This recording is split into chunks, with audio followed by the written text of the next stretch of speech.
Yeah, welcome to the Tel Aviv AI Security Forum. We're so excited to have you here. Great. Okay. Yeah, so brief intros. I'm Caleb, Caleb Parikh. I run a grant-making organization that's given out a bit over $100 million over the last 5 years to like AI security stuff, but also other things. I'm Ezra Hausdorff. I'm the founder and director of Heron AI Security. We are based in Israel, in Tel Aviv. We run ecosystem building and field building events to try to catalyze this ecosystem. And together, we're running the Tel Aviv AI Security Forum, which we're very excited about. Yeah, so I was running an event similar to this in Paris a few months ago, and Ezra also attended, and I don't think we even had like a proper meeting there. We had like a very brief, like 5-10 minute interaction, but sandwiched between two one-on-ones that we were sort of late for, where Ezra was sort of like, oh, I think we should do this kind of thing in Tel Aviv, and I was like, oh my God, yeah, that sounds great, let's do it. And I think that was kind of that. It was decided. And so like, why did we decide to like run this event? I think Ezra and I. And Heron have like these takes that AI is going to be like a big deal. I think it's going to be like it's going to happen like pretty quickly. I think it could be like pretty scary. It's also just like not on track to be like secure. I think this could be like one of the most powerful technologies that we've sort of developed so far, and it might not be like being built and secured in like the most responsible manner ever. And there are just actual opportunities right now to build like what the world needs to make this go better. To be clear, these are like our takes. They're not necessarily your takes. We hope that this forum can be a place to sort of like try these out and like sort of see what you think of them. So like over like the last year, we've put on around like 3 events. This will be the 4th event. Have run these sort of in like DC and Vegas and Paris, but this is the first one in Tel Aviv where the cybersecurity people actually are. I mean, if you chart our progress over the past few years, we're doubling year on year. If you're in and around the AI space, you'll believe in the law of straight lines. You'll see that in just a few years' time, you'll be able to attend one of these events. Every week, multiple times a week. It'll be a lot more convenient for you. If you look at the AI security forum scaling laws and take them seriously. This event is not just a me and Ezra mission. We're supported by a bunch of people, including Cyber Week, who are very kindly hosting us. Halcyon Futures and Coefficient Giving, who are supporting events and providing funding. Hack Club, who help us with like some amount of operational stuff. Heron, of course, are the powerhouse of this event. And in particular, Ellie, I'm not sure if he's here right now, but he was here a moment ago, oh great, Ellie, can you stand up for us? Ellie has provided like a bunch of support, actually making things happen. I think it's because of Ellie that everybody who's in this room is actually in this room. All of the emails, all of the getting the slides, all of the coordination, that's all on Ellie. So thank you, Ellie.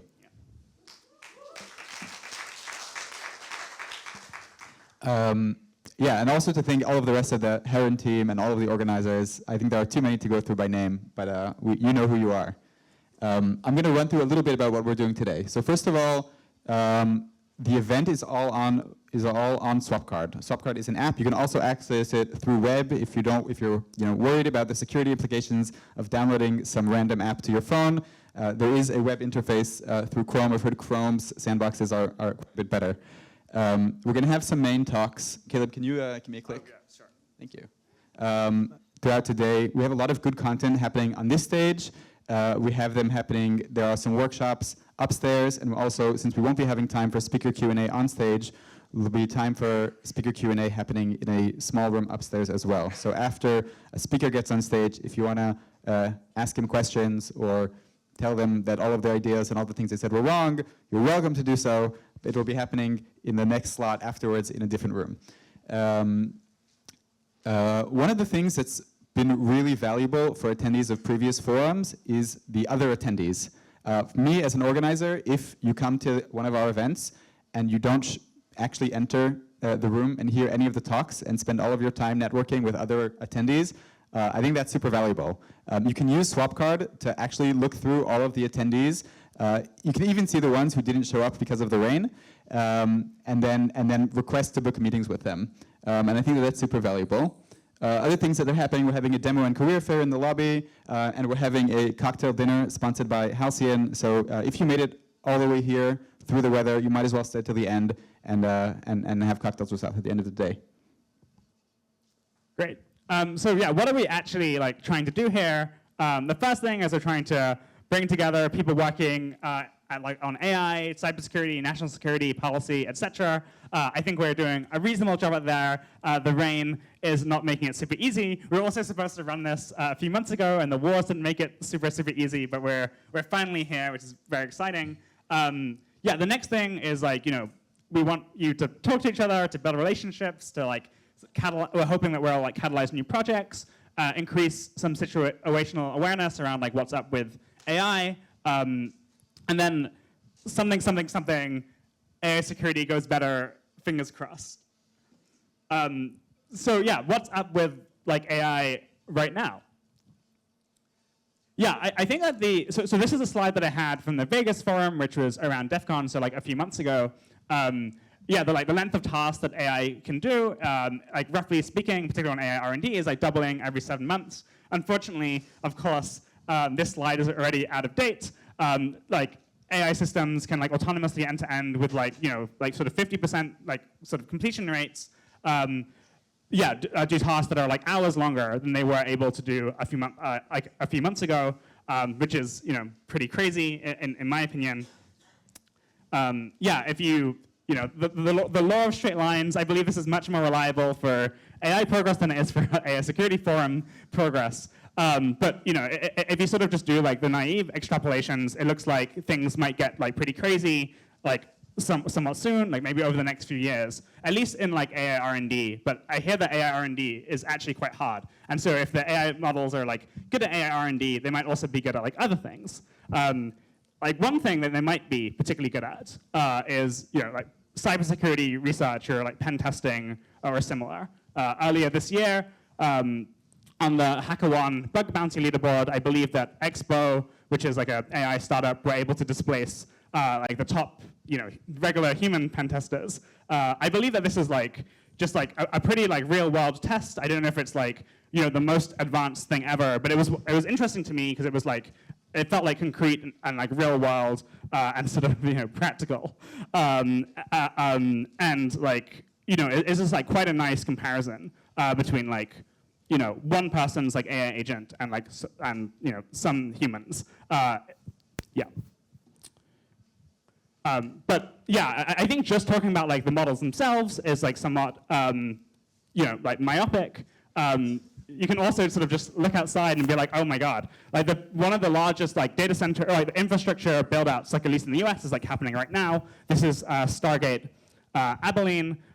This is just one data center in Texas. It is one of the larger ones, but it's one of 8 large ones. If you look in the top right, that little small green square is a football field or a soccer field. This is just a huge site. You don't have to believe me. You can sort of just look on Google Maps and be oh my god, the data center is in fact just being built out right now. I had a video, but unfortunately, of course, the video is fanning us. But you can just believe me that this is actually being built out very quickly. Or you can go on Copernicus, which is open source satellite imagery thing, and see for yourself how quickly the data center is being built. I think we're running a bit behind, and we're likely to go a bit over in this talk, but that's okay. Yeah, and then the Stargate Abilene site is just one site. There are 3, 4 other sort of huge gigawatt projects. They sort of come online gradually, but yeah, I think the overall point is insofar as your security solution is has something to say about the relates in some way to the infrastructure it's built on, the infrastructure build out is happening right now, and right now might be the time to take action on making the systems much safer. Great. So yeah, I talked a bit about why we're running this before. We had this ominous ellipsis where something AI security goes better, and plot twist. You are in fact the things that the people that can make this go better. Maybe you can like start or like join projects, and I think Ezra is going to talk a little bit about what that might look like. Yeah, and I think that this very much relates to why we decided to do this in Tel Aviv. I think Caleb was excited about the fact, Tel Aviv, Israel, we have a really good startup scene. We have a lot of cybersecurity expertise, and these things I agree with, and they are a good reason to come here. But I think something else that Israelis have that happens in Tel Aviv is that we don't really trust the authorities. If somebody tells us, don't worry, everything will be fine. Everybody who's building AI is like super taking into account that everything needs to be secure and that it will be good for humanity. Oh, and the government is also on top of things. And all of the CEOs are not of the major companies. They're not only interested in maximizing profits. I'm not sure that we're people who buy that. And I think that we also in Israel have the audacity to go and do something, to be like, I don't think this is true. And I think I can probably maybe do security better than what's happening right now at some of the frontier companies. So I'm going to start a startup and then help them do it. And this is we'll hear about this in a bit from one of our speakers. And I think that having not trusting the fact that everything is necessarily going to go well, having the chutzpah to go and build it is something that's very unique about this audience. And I think especially the people in this room all come with a very impressive skill set. And that's why I'm really excited to bring the forum here. Great. And then, I think in the past we haven't really done a great job of gesturing towards the concrete things. So today we're launching this requests for discussion platform at projects.aisecurity.forum. We have a bunch of projects. They tend towards hardware stuff right now that are at least somewhat concrete and sort of try and point specifically at technologies that I believe would be are important to build. And you could just go away and work on these things right now. If you're interested in working on any of these things, I would love to chat with you. I'm currently trying to source founders or project starters for some of these projects, and you can ping me at caleb@airiskfund.com. Oh, oops. So suppose that you have an idea, maybe from our request for discussion. In the past, it has taken more than one weekend to actually build and deploy a thing. And I know a bunch of places where you can get money to do this. I run the Area Risk Mitigation Fund. There's coefficient giving, and I think there's a representative here today from there, which is a huge philanthropic, a huge philanthropist. But there's also Halcyon Ventures and the Safe AI Fund, which are VC funds that are especially interested in building secure AI infrastructure. Or AI security. There are other VC funds are of course available, but here are two that are particularly psyched about this space, and I'm sure would love to chat with you. And if you're based in Israel and you want to get involved outside of the conference, you can reach out to Heron. We'll have a booth here also later. I just want to highlight one of the things that we're doing is that we just launched a collaborative research fellowship where we bring in experts from around the world within cybersecurity and machine learning, and we match them to field leaders who bring a project. And then we build teams to go and execute on research projects that are actually pushing the frontier of AI security. We do other things as well, but you can check with us later. So we started at the beginning that we think, Caleb and I, that AI is happening fast, it's going to be big, it's not secure, and there's an opportunity. And I think the conference for us is really, it's our chance to expose you guys to make your own takes, from your own opinions. I think that there's, in my mind, a plausible chance that if our takes are true, then many of the people sitting in this room should maybe be working on other projects. The most important thing that you can be doing might not be the thing that you're doing right now in your day job. And I'm happy for you to have that question throughout your head, running throughout your head during the day, to be wait, is there something else that I could be doing that's interesting, important, has funding, is going to be really big? I think that's the main thing that the question that I'd love to be the guiding question of the day.